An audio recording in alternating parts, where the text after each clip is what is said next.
যৌতুক লৈ এজনী ছোৱালী সংসাৰত সদায় কাজিয়া সৃষ্টি হয়। তাইক স্বামীৰ ঘৰৰ সকলোৱে বহু ধৰণৰ কথা শুনাই থাকে। আনকি তাইৰ স্বামীয়েও তাইক বহু অত্যাচাৰ কৰে। ছোৱালীজনীয়ে ইচ্ছা কৰিলে সকলো কথাৰ উত্তৰ দিব পাৰে, কিন্তু তাই নিদিয়ে। এষাৰ কথা মনত কৰি তাই মনে মনে থাকে। বিয়াৰ আগত তাইক শিকোৱা হৈছিল, শহুৰৰ ঘৰৰ সকলোকে সন্মান কৰিবা, কাকো মুখ তুলি উত্তৰ নকৰিবা, আৰু তাই সেইটোৱে পালন কৰি গৈছিল। এনেদৰে বহুদিন পাৰ হৈ যায় আৰু অত্যাচাৰৰ সীমাও পাৰ হৈ যায়। তাই আৰু সহ্য কৰিব নোৱাৰা হ'ল। এদিন তাই বেডিং বান্ধি মাৰ ঘৰলৈ যাবলৈ ওলাই কেইটামান গুৰুত্বপূৰ্ণ কথা কৈ গ'ল। বিয়াৰ পিছত যদি ঘৰৰ পৰা সকলো আনিব লাগে, মইতো ঘৰতে থাকিব পাৰিলোঁ হয়। তোমাৰ ঘৰত অহাৰ কি দৰকাৰ? ছোৱালী এজনীক ৰাখিবৰ কাৰণে যদি বিচনা নাই, ইমান দিনে কি তোমালোকে গছৰ তলত আছিলা নেকি? যিজনী ছোৱালীয়ে জন্মস্থান মা দেউতাক এৰি আহিছে, সেইজনী ছোৱালীৰ বস্তুখিনি ৰাখিবলৈ যদি আলমিৰা গড্ৰেজ নাই, তোমালোকৰখিনি ইমান দিনে পলিথিন বেগত ৰাখিছিলা নেকি? আলহীক চাহ দিবলৈ ডাইনিং টেবিল চেয়াৰ মই আনিব লাগে, তোমালোকে আগতে বস্তা পাৰি দিছিলা নেকি? ঠাণ্ডাৰ দিনৰ কাৰণে লেপ টচক বালিচ মই আনিব লাগে, তোমালোকে ইমান দিনে জন্তুৰ ছাল উৰিছিলা নেকি?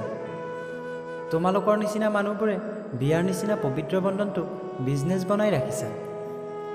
এইখিনি কৈ তাই চকুলো মচি মচি ঘৰৰ পৰা ওলাব ধৰোঁতে তাইৰ ননদজনীয়ে হাতত ধৰি ভিতৰলৈ আনি কৈছিল, যি ভুল হ'ল হ'ল, সেইবোৰ পাহৰি তুমি সকলোকে ক্ষমা কৰি দিয়া। আজিৰ পৰা তোমাৰ লগত কোনেও তেনে ব্যৱহাৰ নকৰে। কাৰণ ননদজনীৰ বিয়াৰ তাৰিখ হৈছিল আৰু যৌতুক লৈ আলোচনা চলি আছিল, সেয়ে তাই কথাখিনি উপলব্ধি কৰিব পাৰিছিল। মই সেইসকল ননদক অনুৰোধ কৰিব বিচাৰিছোঁ, যিসকলে বিয়া হোৱা নাই আৰু বৌয়েকৰ লগত এনে ঘটনা ঘটি আছে। তোমালোকে কমচে কম এইটো ক্ষেত্ৰত দাদা মা দেউতাক সমৰ্থন নিদি বৌজনীক দিবা, কাৰণ মই নিবিচাৰোঁ কাইলৈ তুমি বিয়া হোৱাৰ পিছত তোমাৰ লগতো এনে কিবা হোৱাটো। শান্তি যদি বিচাৰিব জানা, এনেই বিচাৰি পাবা, যৌতুকত নহয়। কাৰণ মই এনে এজনক জানো, তেওঁ পেছাত ডক্তৰ আৰু ঘনীয়েকেও ভালেই যৌতুক আনিছে, কিন্তু ভগৱানে 13 বছৰে এটা সন্তান দিয়া নাই।